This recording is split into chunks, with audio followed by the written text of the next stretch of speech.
Ouais, je viens de tomber sur un truc sur Twitter qui me rappelle que j'avais jamais posté la vidéo, donc je vais faire une fusion parce que je l'avais pas fini, donc je l'avais mise en stock. Parce que vous avez une propagande islamique qui essaye de faire passer les musulmans pour des gens qui croient en Dieu.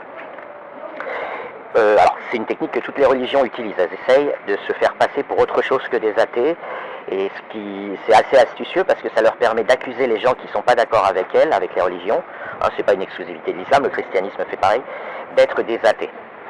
Et ça c'est, on va dire, c'est l'archétype même, le cliché même, je dirais que c'est un cliché, enfin c'est pas un cliché parce que c'est une vérité, mais c'est l'une des grosses réussites marketing des multinationales religieuses. Et du coup, les religions, en dehors de l'islam, vous pouvez apostasier sans problème des autres religions, personne ne vous embête. Par contre, l'islam, il exécute les apostats, c'est Boukhari 69-22. Bon, ça, c'est le texte, c'est le dogme. Le Coran condamne à mort les mécréants, donc, entre autres, et même prioritairement les apostats, par exemple, versets 5.32, 5.33. Mais c'est pas le problème, les musulmans n'obéissent pas, heureusement, à toutes les ordonnances islamiques. Ils les réinterprètent, etc. Enfin bref, c'est compliqué. Par contre, ils ont un réflexe, ils sont allergiques aux apostats. Et du coup, le parcours de l'apostat est c'est la catégorie la plus persécutée aujourd'hui. Parce que vous êtes d'abord musulman, donc souvent dans une famille musulmane, et quand vous annoncez votre apostasie, vous êtes renié, vous êtes obligé de changer de nom, de vous cacher, etc. C'est-à-dire que l'islam est plus offensif avec les apostats de l'islam, c'est-à-dire les gens qui sont musulmans puis qui cessent de l'être, qui quittent l'islam, qu'avec les gens qui blasphèment. Voilà, c'est-à-dire il y a plus de pression, il y a plus d'agressivité, et même de très très loin.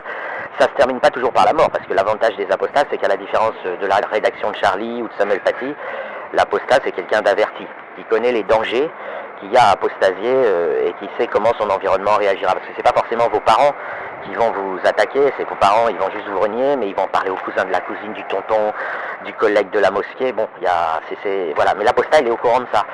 Donc il prend ses précautions pour partir et disparaître, changer de nom. Souvent il demande une protection policière, beaucoup d'apostats font ça. Et donc du coup c'est un sujet qui revient souvent sur la table. Et alors, quand ils n'arrivent pas à les atteindre physiquement, ce que font les masses islamiques contre les apostats, c'est d'essayer de les accuser d'être athées. Alors bon, parfois il y a des apostats astucieux, ils font semblant, ou vraiment d'ailleurs, ils deviennent chrétiens par exemple. Donc ça, c'est difficile d'accuser un chrétien d'être athée, enfin c'est un peu plus difficile. Ils passent au concurrent, quoi. Ils vont manger chez le concurrent, ils vont adhérer chez le concurrent. Ceux-là, ils se retrouvent sur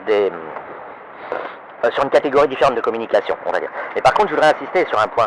L'apostasie, le fait de dire que l'islam est faux, ce n'est pas s'éloigner de Dieu, c'est se rapprocher de Dieu. En tout cas, du point de vue de l'apostasie, du point de vue de l'apostat, du point de vue de la personne qui rejette l'islam, elle ne le rejette pas comme message, elle le rejette comme escroquerie, et elle ne le rejette pas.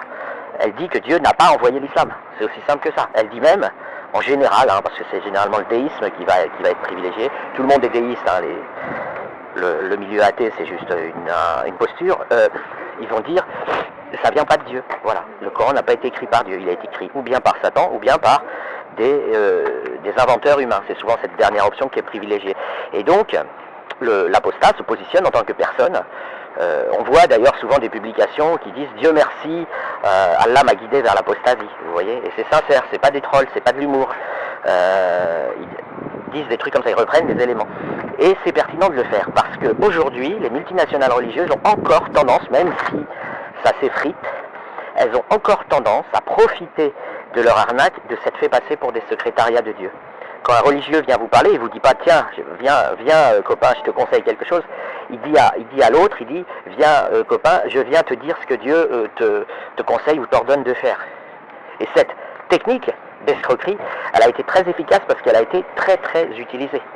C'est pas utilisé 5 fois par an, c'est utilisé 50 millions de fois par an. Donc comptez 50 millions de fois par an, au bout d'un moment, ça rentre, c'est du marketing de répétition. Donc il est très important de rappeler que les religions ne bénéficient pas de respect ou d'estime des gens qui ne sont pas religieux.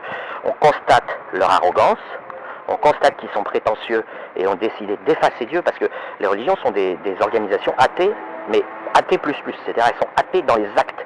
Elles effacent Dieu pour le remplacer par ce qui les arrange, par le truc, elles remplacent Dieu par le Coran, par Mohamed, par tout ça. Même si elles prétendent adorer Dieu par politesse, si vous voulez, c'est pas vraiment une politesse, c'est une posture une posture langagière.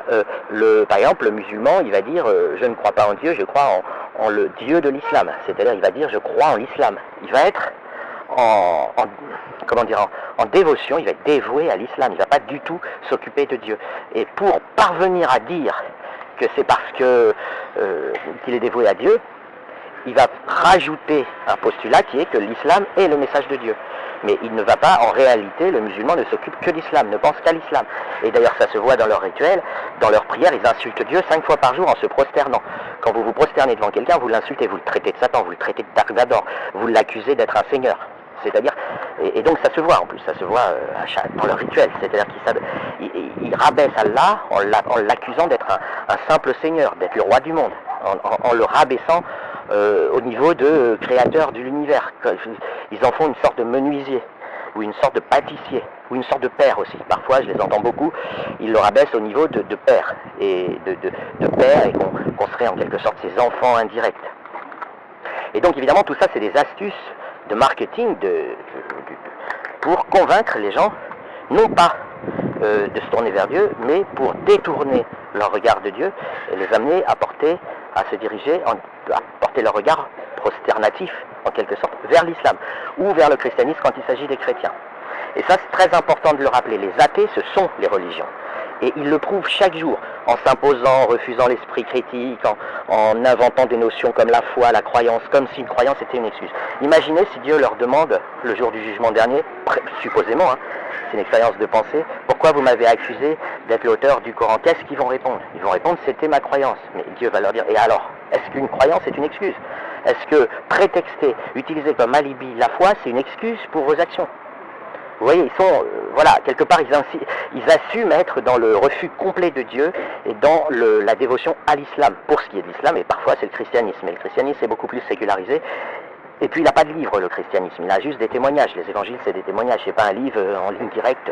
Il n'a pas commis l'erreur, comme l'islam, de faire parler Dieu et de se faire démasquer, quoi.